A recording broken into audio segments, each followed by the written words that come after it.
4 minutes past 8. Well, there you see some of the regions rallying themselves for the forthcoming national conference. And Mr. George Eke joins us now. He's a legal practitioner. Thank you for coming on this morning. Thank you so much. Well, having seen some of the regions rallying themselves for the national conference, which is upon us, by the way, the president has named the chairman and vice of that conference, and so regions, groups, agencies, professional bodies, all getting set for this one. Are you looking forward to it? Yeah, I'm looking forward to it because, my initial impression about the national conference, so that I don't be seen to be talking from two sides of my mouth, is that it was not necessary. Okay. And I probably was in the same mode with the president at that point in time, until I do not know why he changed his mind. And because he has changed his mind, not that I'm following the president, because the circumstances have also given an impression that we require to talk. We require to talk essentially because we're in a democracy. And in democracy, there's nothing as good as talking. So we are going to talk. I'm also part and parcel of those people who supported the president or the secretary to government when they announced that there's going to be a no-go area. And that no-go area is that the indissolubility or indivisibility of this country should not be on the table. I agree whole and entire to that. The reason is this. It takes a reckless government, indeed an irresponsible one, to allow a group of people begin to talk about the dissolution of that same country that they are presiding over. And I don't think anybody, including those who are advocating that, would be in the position of the president and see a conference that is geared towards dissolving Nigeria. Good. Having agreed on that, I am also impressed about the composition.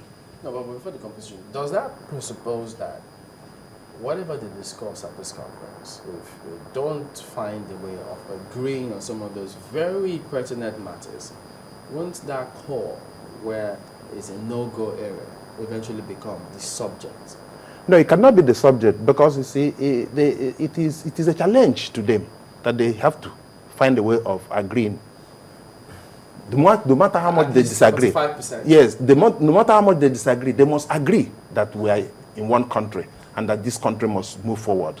And in any case, even the people who went on a field trip, that is to say, the Senator Femi Okoromo panel, yes, they said they only received one memo that talked about dissolving this country. And of course, if we look at examples of those who have attempted it, they are not better off. So let's not just go that way. Let's begin to wind around, things that can make us continue to remain together, so long as we address the issues of justice, equity, and fair play. Yeah. And I think those are things that are going to be, because you see, it's an open-ended conference, and I can bet you it may end up being a constitutional conference. Initially people were talking about let it be an ethnic conference. And of course I was on this platform and I said, look, I got a degree in anthropology some 30 years back. And as at that point in time, I think the number of ethnic groups in Nigeria, studies had it as about 250 or 260 or thereabout. But you see, that panel tried to see if they could toe that line of making it an ethnic conference. They ended up having 700 ethnic groups.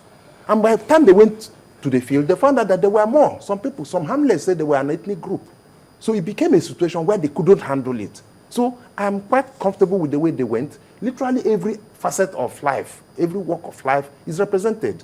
Legal, media, name it, everybody, the traditional rulers, it's just very well composed. And that is why I am inclined to believe that what comes out of that conference may well tower over and above what appears to be a constitutional amendment that the National Assembly is doing. Because you see, the constitutional amendment the National Assembly is doing is tinted with a lot of politics.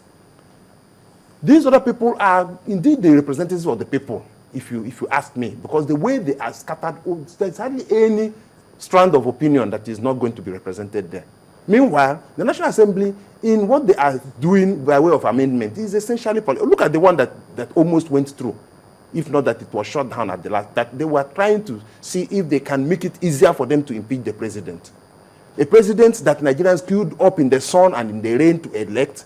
So it now becomes a tool in the hands of the National Assembly, so that at any point in time they wake up from the wrong side of their bed, the president is gone, not again, minding what to give. But that did not go through. So that's the nature of amendments that the politicians in the National Assembly can do, which is not applicable to the conference. Well, anyway, allow me to comment here, Mr. Eke, because I'm happy you brought the issue of anthropology, and also let's relate this with history, and would like to ask perhaps who are we likely to listen to, because if you look at that particular report from the archival materials there, we saw the late sage Obafemi Awolowo speaking again about one Nigeria, one constitution, and equity and justice. So it's the same thing, the same talk we've always had. And if we say, or if you say, that's what we hope to also find in this conference that is about to kick off, it's nothing new to us. So if we're bringing up what hasn't been new to us, and we haven't actually adhered to it, except that we have always had one Nigeria, how well can this outcome be taken into consideration by us as a country? So let me help your argument. If you go back to history, for instance, and probably listen to the speeches made by Nzogu in the 60s, maybe the ones made by Murtala Muhammad when he took over and all of that, you will find, if they replay those speeches today, you will think they are talking about contemporary problems. Those problems of our hospitals being mere consulting clinics, the educational system having collapsed and all of that, are still staring us in the face today. And I'll tell you, during the Oputa panel, that is the Truth and Reconciliation stuff, the panel came with a lorry load of documents with regards to what can happen to Nigeria, or what the way forward for Nigeria. I can tell you that if you walk across to probably the Secretary to Government's office today, you probably he may find it difficult to find where that problem is. The problem is implementation. Implementation. But why I'm excited, I'm now carried along now by this conference, is that the people who are participating in this conference will urge Nigerians to insist that the product or the result of the conference must be implemented. Where will they get that power from? You see, that's one of the problems that we're having with this conference. A number of people have argued, some lawyers have argued, that it is being constituted through the inherent powers of the president. But my opinion is that it must have a legal backing. It must have a legal backing such that it can be incorporated into the Constitution. Because if it doesn't have a legal backing, it becomes a normal jaw affair. So people just go there, talk, they collect their allowances and go back and begin to imagine that those things will be implemented. So it must have some legal. It is time the National Assembly, or even if it's an executive bill, is made so that by the time this conference is concluded, it becomes part of our Constitution. I do not agree with those people who are talking about referendum. Knowing this country, see, I'm a realist. Who is going to conduct the referendum? It probably will end up being the kind of referendum that you had with the National Assembly last year, where they said, the Nigerians said they don't want local government autonomy, and the local government, the Nigerians were shocked that they could say a thing like that. But that was the result of their referendum. So was that a referendum? that was a referendum that they said they conducted. So the APC had just conducted a referendum last week that they had leaders, in public opinion. So who is going to conduct this referendum? So it's going to be tempted. But I think 400 and something people is enough people to speak for Nigeria. We don't need to go back to the villages and all kinds of places to distribute questionnaires that are subject to manipulation. The moment they are able to agree on 75%, which is a high mark, as a matter of fact, if they are able to achieve 75% agreement on anything, Nigerians have agreed. So it becomes part of the Constitution. So, and that is one area that we must work on to make sure that it has a legal backing such that it can be incorporated into the Constitution. Who's going to give a legal backing? The National Assembly? Yeah, so that's what we're saying, that even if it is an executive bill, the president must do that. He cannot continue to rely on his inherent powers. The inherent powers do not allow him to begin to change the Constitution, which is what to uphold.